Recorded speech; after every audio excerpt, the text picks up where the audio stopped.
we're just gonna have a nice time, Finn and Sean. So I'm just gonna be asking some couple of questions. I'll just keep throwing it around. I could call you Sean, I could call you Finn, and you just share your insights. And I believe that these answers would, of course, give us that insight, especially into leadership.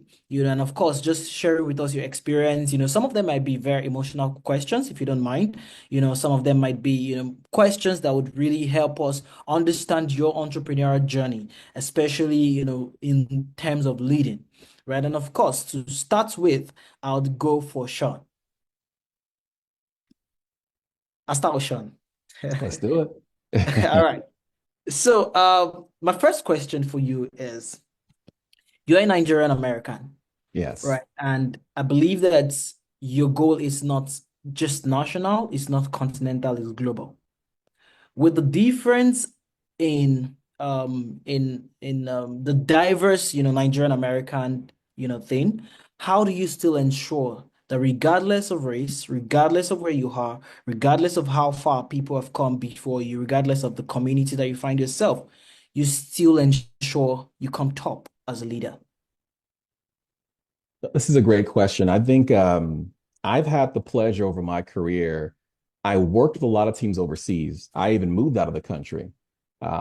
Teams across Latin America, from Costa Rica, Dominican Republic. I lived in Mexico. I had a lot of teams in Mexico, some teams in India.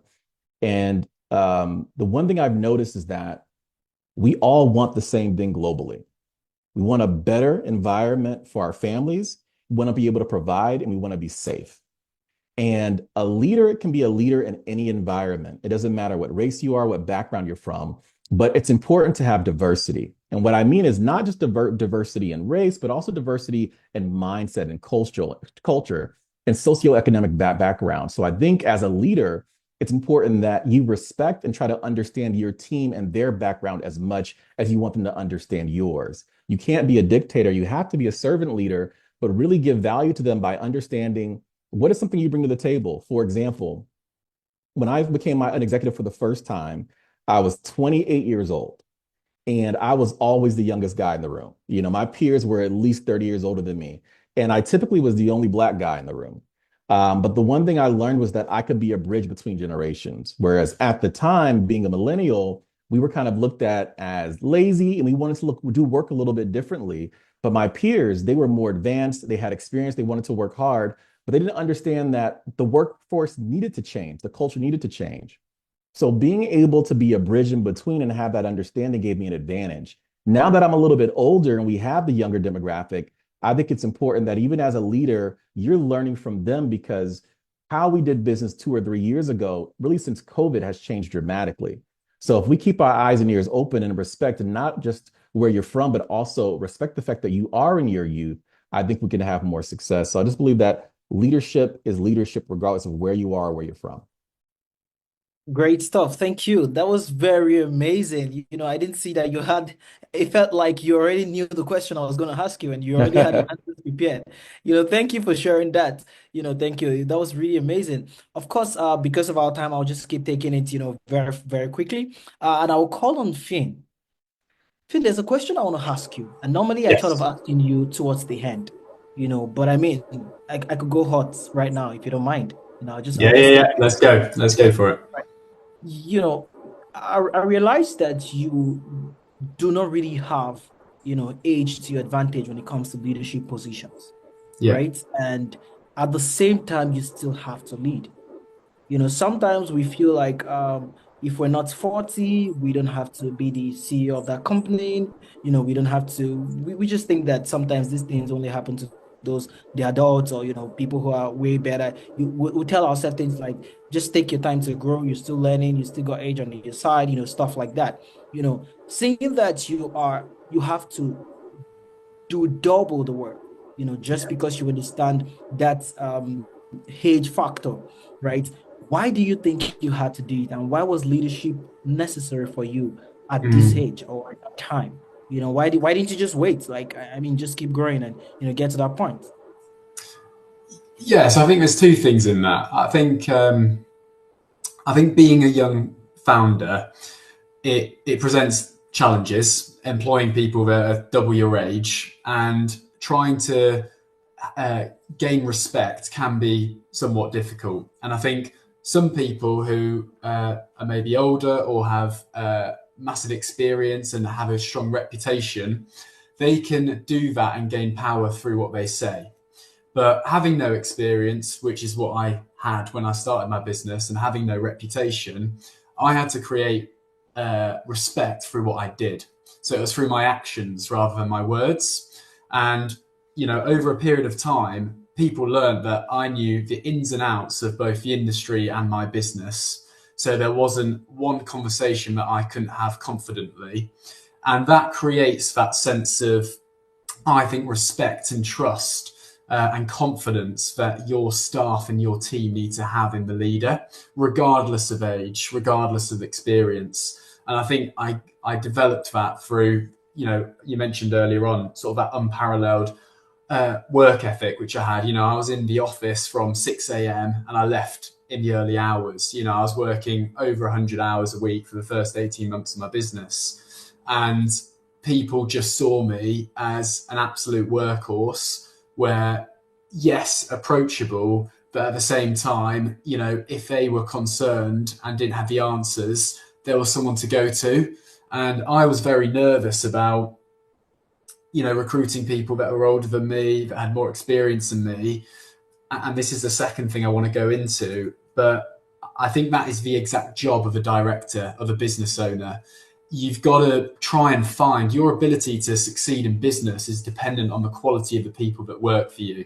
And you shouldn't be afraid of trying to find someone who is actually more experienced in a certain area. Your job is to find those people and then keep them motivated and driven. And a bit like what Sean said, it's recognizing motivations. And some people have quite different motivations, whether that's work-life balance or whether it's just purely monetary.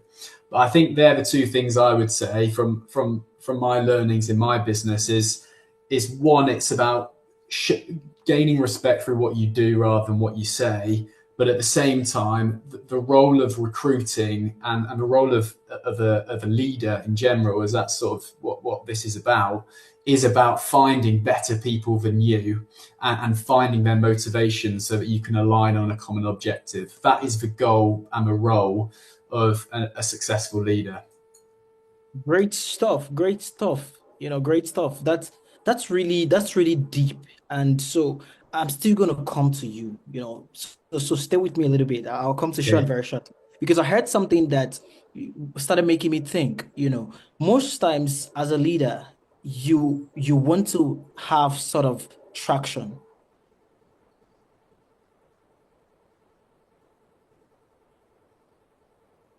Right? I mean, you don't even not even being a leader. Sometimes you see a job opening saying you've got to be 5 years experience, you've got to be, all of those things, and you've got to have 5 years experience, and all of those things. And you don't have that, right? At a particular start. You don't have traction at a particular start. Yet you need to display leadership qualities to ensure that they actually give you that role to be able to then have your traction or to be able to then have your experience. Now, what do you need to do without experience, without traction, to let them say, yes, I'll still give you regardless? What are the things that you can do? What is there a idea action, templates or something that you can work with? And regardless of your experience, regardless of your traction, they are still able to say, you know what, come lead us or come do the job. I think it's like such a basic but simple answer from my side is it's just creating a USP. It's creating a unique selling point about yourself. I think companies are getting past the point of looking for X number of years of experience or Y amount of grades. It's beyond that now, where people are recognizing that it's just finding something unique, which, I think people, and that's not an easy thing to do, but that's what you've got to do, is you've got to present yourself as someone that is that 1%, that is different to the 95, 99% of other candidates. That is the only thing you can really do. And if you don't have the experience, you've got to show that through personality, through attitude, or through other areas of your life, whether that's in terms of your passion and your work ethic for your fitness, or what you do on social media, and they're some of the things that I did outside of business, which I think have created, the person I am now, and distinguished qualities from others. But it's just finding that USP. It's finding something different about you. Finn, I must say that you are actually a very great leader. That answer, it's no, for real. Like, I don't know. You know the way Finn's demeanor is, if is just talking chilled, and it's just, yeah, you've got a great, but if you listen to what he's saying, I mean, it's something deep. I mean, Sean, you agree with me? Like, it's something deep. Personality, attitude, your unique selling points. I mean, no traction, no experience. Those things should get you into the room. You know, so much for sharing that. And of course, Sean, while I was listening to Finn, I had something out for you, and I'm sure you don't mind me asking. And this is for you.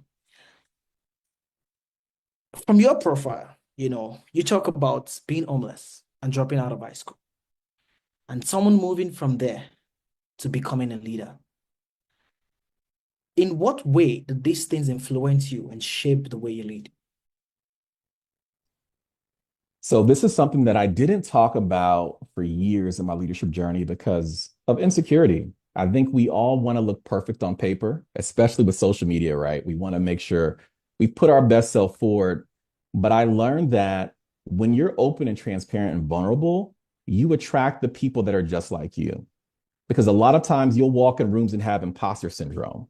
And that typically comes from the fact that you're the only one there. So when I opened up and started sharing my story, I started finding people who wanted to work for me, work with me, want me to mentor them, who also messed up early or even later in life. They saw me as an example of you can turn it around. And for me, having the mindset of I failed, I can't go anywhere, I'm a disappointment to my family and especially my dad, right? It put me in the mindset of humble, where when I lead, I learned the most important lesson as a leader is that leadership is sacrifice. You're not a boss. We are here to serve our people. And it's really truly is an upside down pyramid. And you'll learn that when you own a business, because everyone eats before you eat. If I only have a certain amount of money in the bank, I'm going to make sure my team is paid first.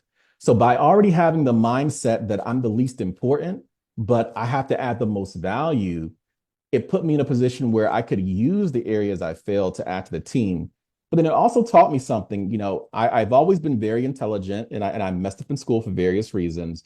But it put me in a position where I learned that education doesn't stop in the classroom. So I've been obsessed. I'm a life learner. We always talked about worth ethic growing up, but I learned study ethic is more valuable.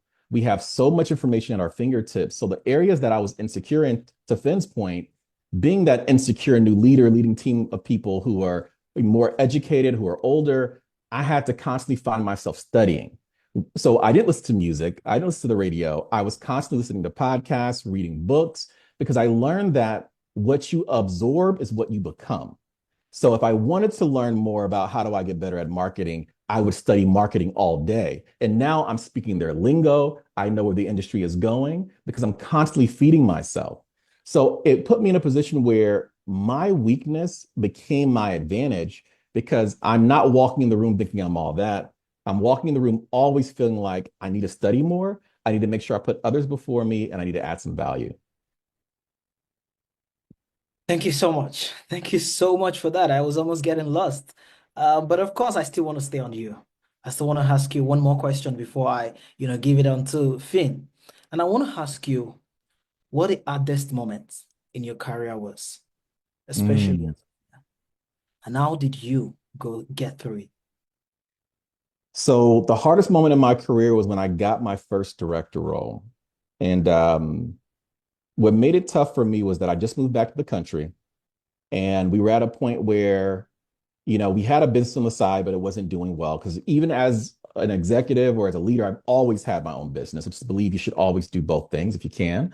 But it was time for us to grow up and get a serious career, primarily because since I left high school, my mother was sick. She was battling kidney failure. So most of my early 20s she was living with me off and on. So I really dedicated most of my career success towards just trying to make enough money to take care of my mom, my grandmother, and my son. And as soon as I got that role, within the first 2 months of me having this title and making more money, my mom passes away. And I lost my why, I lost my purpose. And I found myself overworking because the company I worked for, we were also in financial constraints. And I walked the business and I said, here's how I can help you change things based on my analysis. And I ended up getting a promotion. And they allowed me to really make those changes that were needed. And we made a big difference. But the problem is that even though I quickly went to vice president, we're doing really well, I still didn't have my why. So I was burning myself out instead of working smart and trusting the people around me and saying, can I give you a little bit more responsibility? I was working 12-hour days, coming home, falling asleep on the couch, not being there for my family. And there's times in your career and in your business, you're going to have those days and times. But one thing you have to know is that as a business owner and a business leader, you have to fire yourself. And I think Dr. Sumi talked about this in the last session. You have to constantly be looking for the next leader. So most businesses fail within the first 2 years, especially by the fifth year, 80% of our businesses are gone. And the reason why is because as leaders, we try to do everything. And I believe there's really three leadership minds. There's the visionary, there's the builder, and there's the operator. And once you have a better understanding of who you are in that moment, you can then find partners to help you carry the other two for you. So for me, it was important to sit back and say, this isn't going to be, this won't last long term. How do I build great leaders around me? And I was able to build a strong team where we were able to do better. But my hurt made me overwork and try to overcompensate for what I couldn't do for my mom. But I've now learned that even though she's no longer with me, there's hundreds of thousands of folks, millions of folks that I can help along the way in the way that I couldn't help her. Thank you. Thank you for sharing that. Thank you for sharing that, Sean. Yeah, and I know that you've shared a couple of things that you said earlier because of security, because of the face we want to put out there. Sometimes we don't talk about these things, but of course, you shared these things so that we could learn, we could understand, and I know anyone going through something similar, can understand that yes, you can still be that amazing leader that you had to be. And thank you for sharing that with us while I wait for Finn to finish drinking his. I don't know if it's his juice, his water, or something. Finished, yes, water, All right, good rehydrating. stuff. I'm not All on the right, beers, don't worry, I promise. good stuff. Because I want to ask you, you know, I just want to keep going deeper a little bit. And this one is for you. At some point, were you ever scared? Now, this time, not of failure, for example, not of the fact that you couldn't do it, but that you could actually even do it. You were scared of the fact that you were this young and you're making things happen for some, I mean, things that some people would have to take extra years, be 30, be 40 to become. And at some point, maybe imposter syndrome was coming in. Maybe you were not unsure if you're supposed to do what you're doing. You didn't have clarity, you were confused at some point. I mean, and the funny thing is at that point you were already making it, or you were probably a leader already, or things started happening for you, but you were still scared, you were still unsure, you were still confused at some point. Did you ever experience that in your leadership journey? And if yes, what did you do about it? Yeah, I think in some ways I did. I was still at university when I started my business. So my university at Loughborough, they offered me what's called a year in enterprise. My placement got cancelled in my third year. So instead of coming back to do my final year and finishing, they said that they were offering this new opportunity where students could set up their own business. It was called a year in enterprise. And that's basically how I decided to start my business. And most of the other students, we'd have like a catch up every couple of weeks to see how the businesses were doing. And sort of a few months in it, the other students were, just starting to create a product, or, they weren't too far on. And at that point, I'd already got 4 employees and we had an office space that we'd started renting. and we were on track. I think we just done we'd done 100K in that month. And I remember just coming back to this like meeting thinking, you know, why me? And I think there was a part of like, oh, you know, how has this happened so quickly and so suddenly?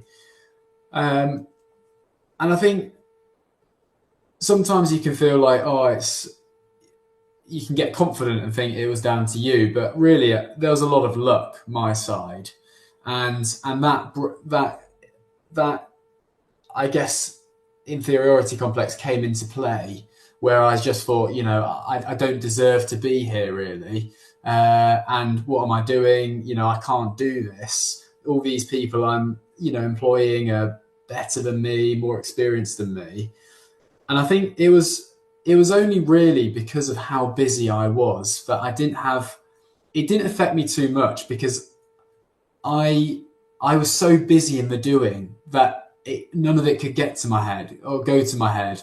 There were so many problems, and I think every founder and startup has this in their first, you know, as Sean said, in the first 2 years, I think 90% of startups fail. You know, every founder has this, where it's literally 2 years of sacrifice with no real reward in place, and every second is just firefighting. It's not pleasant. You're not doing the things you want to do. It is just resolving problems. That is your job 90% of the time. It's like, problem hits your desk, resolve it. Problem hits your desk, resolve it. Because everyone's just relying on you to resolve, you know, to move a business forward. And I think it was only because of how busy I constantly was that I just really didn't have the time to you know, to overthink what was going on. It was only really when we came back to these meetings with these other students where that inferiority complex maybe came into play, and I started feeling like, oh, I shouldn't be here or whatever.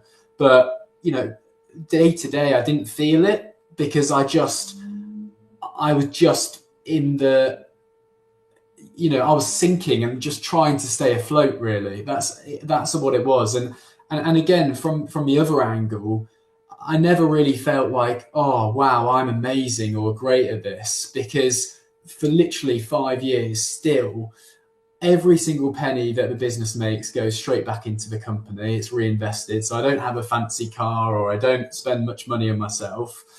And, you know, I feel I'm in this exact same boat as my team. I don't really see them as my employees. I just see them as people that I work with on this same mission. And so, you know, it's come from both ways, where I don't feel, you know, necessarily really bad at what I do, but I don't feel great at what I do either. I'm just trying to resolve the problems, and I'm doing that with the people I want to do.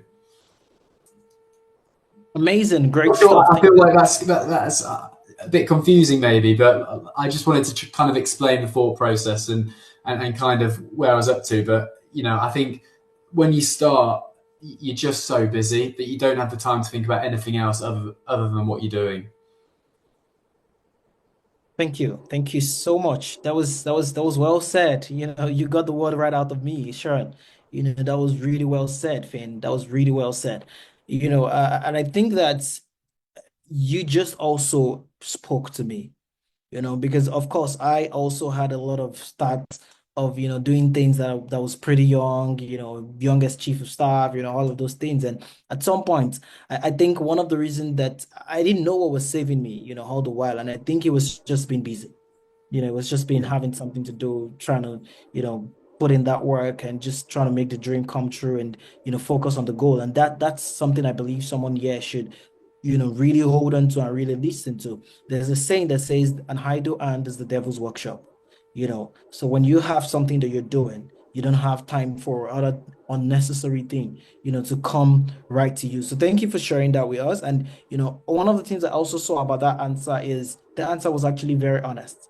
You know, I thought you were going to give us one, so this is how I do it when I have imposter syndrome. You know, you probably not even tell us the fact that you had inferiority complex. You know, tell us that, so I had to do this, I had to read this book, I had to see what John Maxwell, you know, you told us that. I mean, you was I just, think life has a way of knocking you back down when you get a bit too confident. And, you know, after 18 months in the business, we had done over 2 million turnover. And then suddenly the scheme that we worked on, that our government ended the funding. And so we went from 20 employees, and over the course of the next 3 months, which were the hardest, Sean talked about his most difficult time. For me, that was the most difficult time of where we, over the next course of 3 months, had to let off basically the whole of our workforce, and start to begin the closure of the business. Now, thankfully, over the last 2 years, I've managed to turn the business back around. But for me, the working relations, the trust that people had in me, it was super hard to have to give that difficult news to say, the job's no longer available. And that was brutal. But as you say, life, don't get too confident and comfortable in your place, because life will find a way of knocking you back down. And I think the test of a good leader is how they recover from that. Do you accept the failure, the defeat, and woe, and feel like, oh, why is everyone up against me? Or do you say, right, day one, what am I going to do to turn this around and make sure that this doesn't define me? Good stuff. Thank you so much. Thank you so much for sharing that. That was really insightful.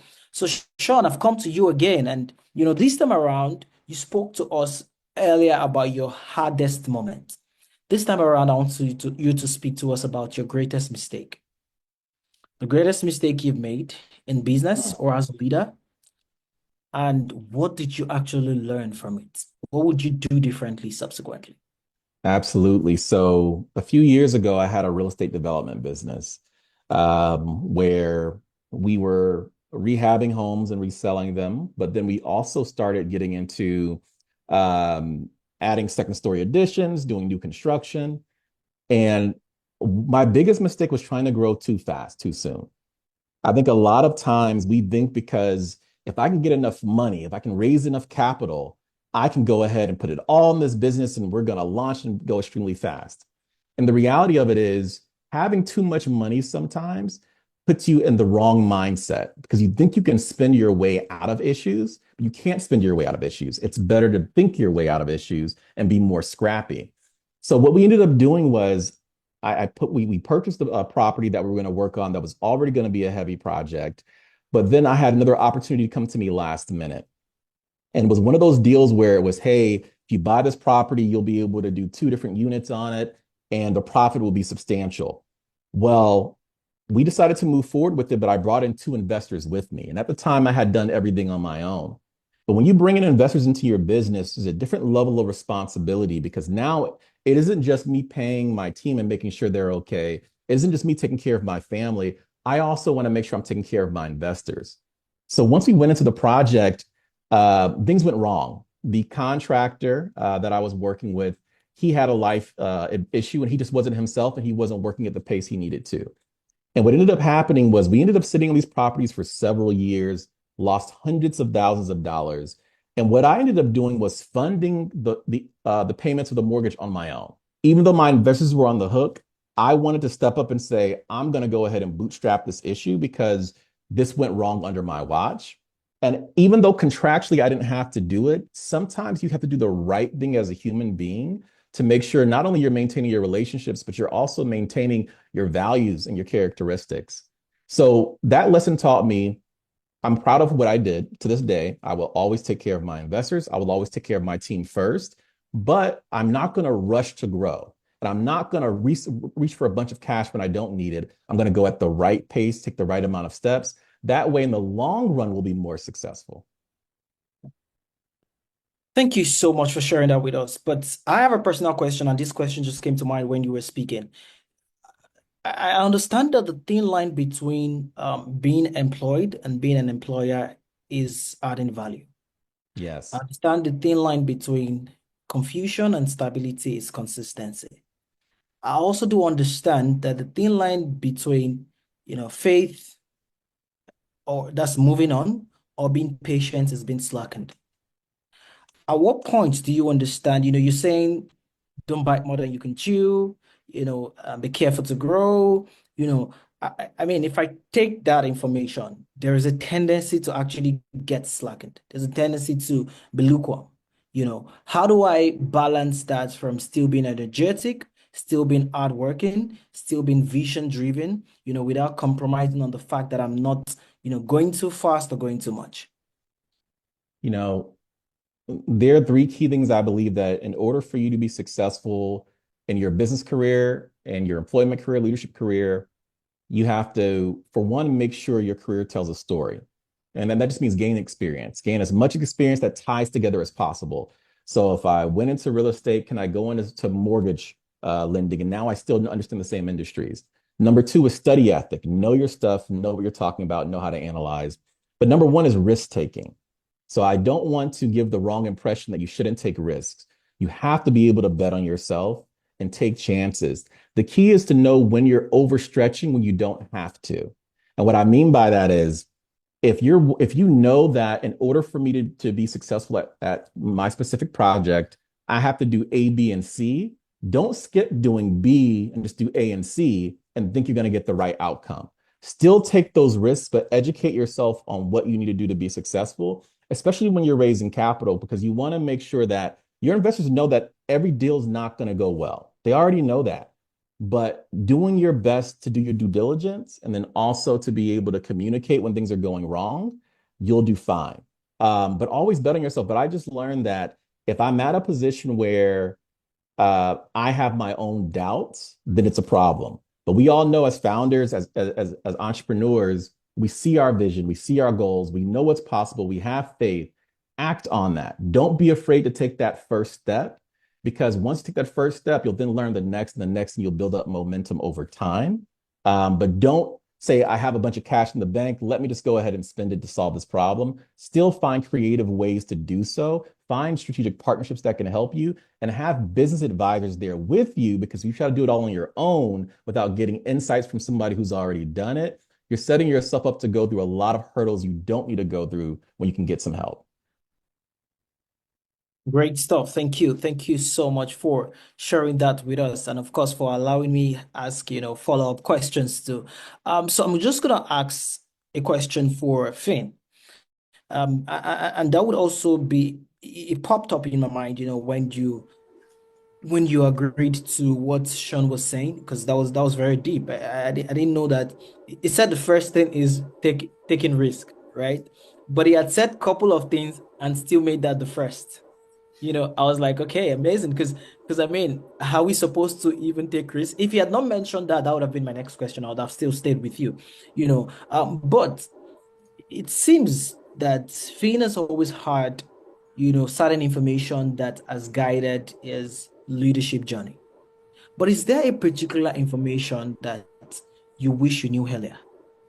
Is there a particular lesson that you wish you knew earlier, as a leader, that, I mean, if you had, you would have, maybe been a lot better and stuff. So what's your take on that? And share us, of course, what you wish you had learned earlier. There's one that instantly comes to mind for me, which is I should have taken more risk and failed more, and not seen the failure as the issue. I think uncertainty and inaction is the only failure, because every time you fail, you're just showing yourself what not to do next time, which actually is the exact same as finding the way to do something. It's like a trial and improvement situation. So every time you have a failure, your chance of success increases percentagely every single time. So what I think when I go about my business, I try and fail as much as I possibly can, because the more times I'm failing, the quicker and the better that success is going to be. And I think that's the issue I made at the start, is I was too apprehensive to make decisions. And I think that's often the case that founders struggle with, where you're looking for data to back up your reasoning, but there's no data at the start of the business. You have to go on gut feel, right? And I was too nervous a lot of the time to go off my gut feel and trust that. But most of the decisions I've made, the best decisions I've made, have been based off of my gut. And so I think my biggest learning is about the failure, and I wish I had seen failure differently to how I did in the beginning. I saw it as a wall, a barrier, a pause on success, whereas actually it was the one thing that was getting me to the success quicker. Great stuff. Thank you. Thank you so much for sharing that with us. So I'm supposed to be taking risk. That's interesting. Go with your gut. That's risky. Business should be I doing think that. with that, so like a phrase I really like to use a lot in my investments as well, because I do a lot of investing, is there's a motto I like, which is you get rich through concentration, but you stay rich through diversification. So in order to win, you have to take risk and you have to be all in, right? But once you've accumulated wealth or success, you then have to think about diversification and spreading risk and being more risk averse in order to keep that.